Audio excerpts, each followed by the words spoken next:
আজি ঘোষণা হ'ব অভিনীল হত্যাকাণ্ডৰ অভিযুক্তৰ শাস্তি।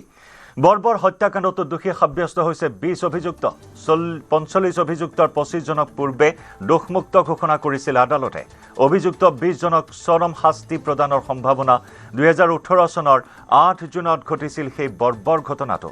দোষী সাব্যস্ত হোৱা অভিযুক্তসকলৰ নাম আমি জনাইছো: বিশ্বৰাম স্বৰ্গীয়াৰী, পাণ্ঠেং বসুমতাৰী, আলফাজাজ টিমুং, ইনোচেণ্ট ইংটি, ৰাইকম টিমুং, ৰত্নেশ্বৰ তেনাং, ফুকন লেখতে, আনছো টিমুং, প্ৰেছ টিমুং, ৰূপসিং ক্ৰ। দোষী সাব্যস্ত হৈছে ধুনু মেছ, বাবু সিং ক্ৰ, বিক্ৰম হানছে, চিকাৰী ৰংপি, বিদ্যা সিং ৰংপি, মেনসিং ক্ৰ, দীপজ্যোতি বসুমতাৰী, ৱাৰিছ ৰংপি আৰু উণ্ডা মেছ। এই 20 অভিযুক্তক দোষী সাব্যস্ত কৰিছিল আদালতে। বাকী 25 অভিযুক্তক দোষমুক্ত ঘোষণা কৰিছিল। আৰু আজি এই 20 অভিযুক্তৰ বা 20 দোষীৰ শাস্তিৰ ৰায় প্ৰদান কৰিব আদালতে।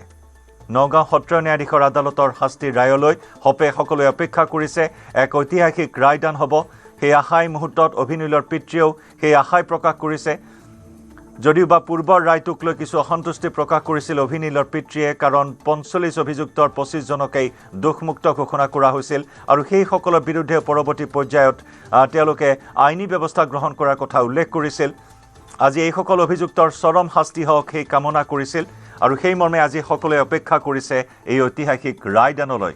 অভিনীল হত্যাকাণ্ড, গুৱাহাটীৰ 2 পাহুৱাল ডেকা, 2 তেজাল ডেকাক মৰিয়াই হত্যা কৰিছিল, গণপ্ৰহাৰত প্ৰাণ হেৰুৱাইছিল। সোপা ধৰাৰ সন্দেহত সেই নৃশংস হত্যাকাণ্ডই সকলোৰে মন মগজু জোকাৰি যায় আৰু সেই হত্যাকাণ্ডৰ সেই স্মৃতিয়ে আজিও সকলোকে জোকাৰি আছে।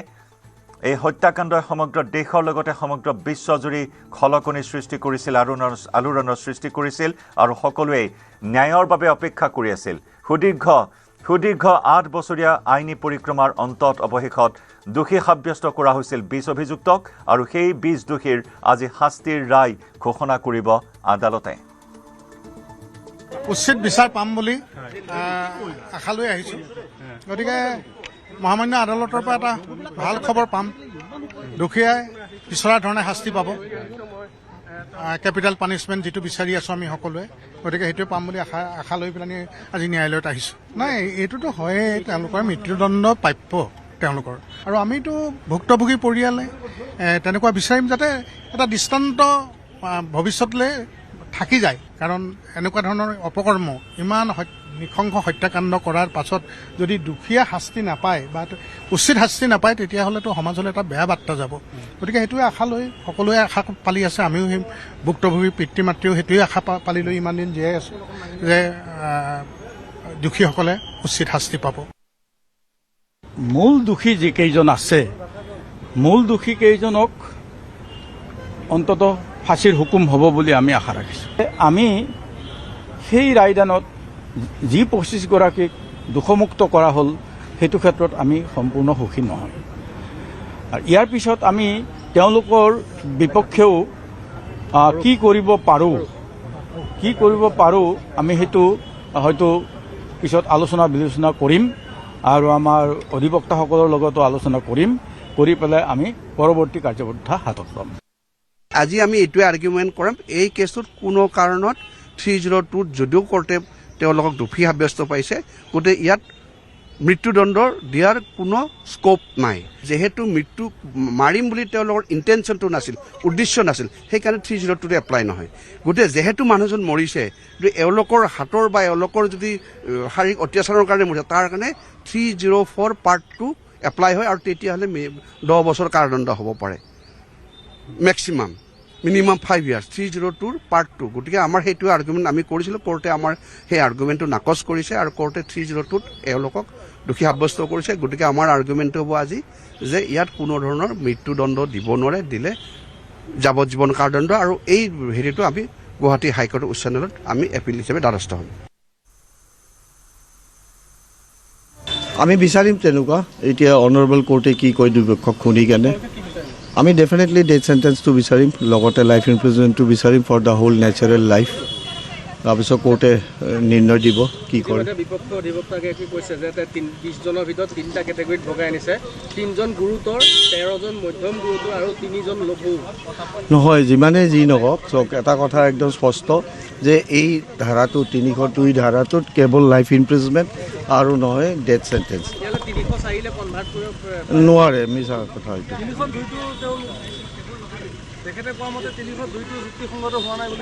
নহয়, সেইটো হাইকোৰ্টেহে নিৰ্ণয় কৰিব যুক্তিসংগত হৈছে কি নাই হোৱা। ইয়াতে এইটো কোনো স্কোপ নাই, কাৰণ ইয়াতে অলৰেডি জাজমেণ্টটো দিলেই যে তেওঁলোকক দোষী সাব্যস্ত হৈছে 302। হয়, আজি কেৱল শাস্তি ঘোষণাটোৰ ওপৰতহে ভিত্তি হ'ব। তাৰ ওপৰত ডেফিনেটলি আৰ্গুমেণ্ট চলিব, কাৰণ কিয় কাৰণে নিয়মটো এইটোৱে যে গোটেইবোৰ আসামীক সুধিব যে আপোনালোকক কি শাস্তি দিব লাগে, কিহৰ কাৰণে কম শাস্তি দিব লাগে। তো সেইটোৰ ওপৰত নিৰ্ভৰ কৰিব। তেওঁলোকৰ ভাষ্যটো ল'ব, লৈ আমাৰ শুনানি দুই পক্ষক শুনি কোৰ্টে অনাৰেবল কোৰ্টে জাজমেণ্টটো দিব। আমাৰ নগাঁৱৰ পৰা সতীৰ্থ সাংবাদিক ভাস্কৰ জ্যোতি শইকীয়াৰ সৈতে সংযুক্ত হ'ব এই মুহূৰ্তত। ভাস্কৰ, উভয় পক্ষৰ অধিবক্তাৰ প্ৰতিক্ৰিয়া আমি এই মুহূৰ্তত দেখিছোঁ, শুনিছোঁ। এই মুহূৰ্তত কি ধৰণৰ প্ৰতিক্ৰিয়া সৃষ্টি হৈছে ৰাইজৰ মাজত? সমান্তৰালকৈ অভিনীলৰ পিতৃয়েও বিচাৰিছে দৃষ্টান্তমূলক এটা শাস্তি হওক। কিমান সময়ত ৰায় সন্মুখলৈ অহাৰ সম্ভাৱনা আছে ভাস্কৰ? হয় চাওক জয়ন্ত, যি দেশ কঁপোৱা সমগ্ৰ দেশ কঁপোৱা যি অভিনীল হত্যাকাণ্ডৰ গোচৰৰ যি চূড়ান্ত ৰায়দান 20 এপ্ৰিলত প্ৰদান কৰা হৈছিল, আৰু 20 এপ্ৰিলত যিহেতু 45জনৰ পৰা 20জনক দোষী সাব্যস্ত কৰা হৈছিল আৰু তাৰে 25জনক নিৰ্দোষী সাব্যস্ত কৰা হৈছিল। আৰু সেই 20জনৰ আজি যি দোষী, সেই দোষীসকলক শাস্তি প্ৰদান কৰা হ'ব। ইতিমধ্যে তেওঁলোকক আদালতলৈ অনা হৈছে, নগাঁও আদালতলৈ কিছু সময় পূৰ্বে তেওঁলোকক অনা হৈছে। অনাৰ পিছতে তেওঁলোকৰ যি বিচাৰ প্ৰক্ৰিয়া, সেই বিচাৰ প্ৰক্ৰিয়া বৰ্তমান চলি আছে। আৰু তাৰ লগে লগে ইয়াতে নীল অভিৰ পিতৃও আহি উপস্থিত হৈছে, আৰু তেওঁলোকে বাৰে বাৰে এটা কথা কৈছে যে দোষীয়ে দৃষ্টান্তমূলক শাস্তি পাব লাগে, উদাহৰণ হৈ ৰওক, আচলতে এনেধৰণৰ যাতে আগলৈ এনেধৰণৰ যাতে ভুল কোনেও নকৰক, তেনেধৰণৰ শাস্তি লাভ কৰক। আৰু কিন্তু বিপক্ষৰ উকিলে এটা কথা কৈছে যে যিসকল অভিযুক্তৰ উকিল আছিলে, অধিবক্তা আছিলে, অধিবক্তাই কৈছে যে আচলতে এইটো 302 অধীনত যদি পৰে, কিন্তু দোষীসকলে মাৰো বুলি মাৰা নাছিলে, তেওঁলোকক আচলতে যাৱজ্জীৱন কাৰাদণ্ডহে দিব লাগে, মৃত্যুদণ্ড দিব লগা নহয়। কিন্তু তাৰ বিপৰীতে নীল অভিৰ পিতৃয়ে এটাই কথা যে দোষীক শাস্তি হিচাপে ফাঁচি দিব লাগে।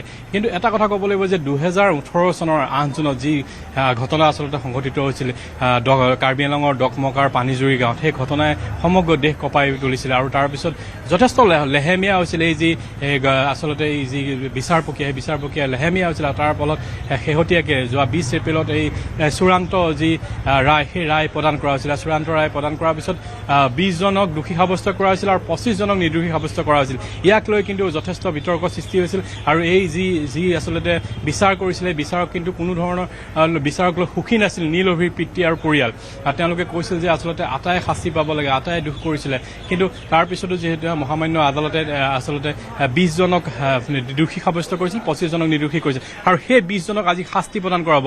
হয়তো আৰু কিছু সময়ৰ পূৰ্বে এই নগাঁও আদালতত যিহেতু বিচাৰ প্ৰক্ৰিয়া চলি আছে, কিছু সময়ৰ পূৰ্বে যিসকল 20গৰাকী অভিযুক্ত আছিলে, অভিযুক্তক ইতিমধ্যে নগাঁও কাৰাগাৰৰ পৰা লৈ অহা হৈছিল, আৰু লৈ আহি পেলাই নগাঁও আদালতত প্ৰৱেশ কৰা হৈছিল। আৰু কিছু সময় হয়তো আৰু 1-1.5 ঘণ্টাৰ ভিতৰত চাগে আমি সম্পূৰ্ণ জানিব পাৰিম যে কেনেধৰণৰ শাস্তি প্ৰদান কৰা হ'ব এই দোষীসকলক। সকলোৱে অপেক্ষাৰত আছে, সকলোৱে উৎসুকতাৰে বাট চাই আছে, যিহেতু যি কাণ্ডই আচলতে সমগ্ৰ দেশক জোকাৰি গৈছিল, যি ঘটনাই সমগ্ৰ দেশক জোকাৰি গৈছিল, সেই ঘটনাৰ দোষীয়ে উচিত শাস্তি লাভ কৰক, তাকে লৈ সকলো উদ্যোগী হৈ আছে। জয়ন্ত, ধন্যবাদ ভাস্কৰ। আমি পৰৱৰ্তী সময়ত পুনৰ সংযুক্ত হ'ম আপোনাৰ সৈতে। কলকাতাত কেন্দ্ৰীয় গৃহমন্ত্ৰী অমিত শ্বাহৰ সংবাদমেল। প্ৰথম পৰ্যায়ৰ ভোটগ্ৰহণৰ পাছত অমিত শ্বাহৰ সংবাদমেল।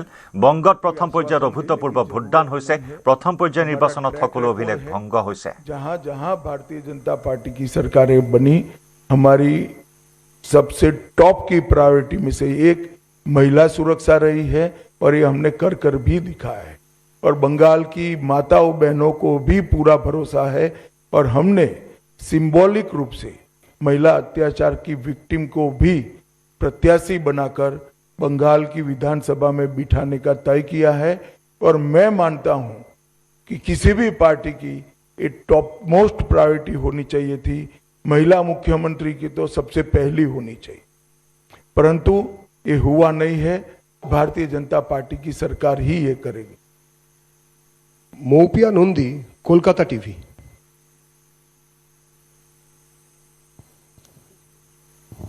Good morning sir.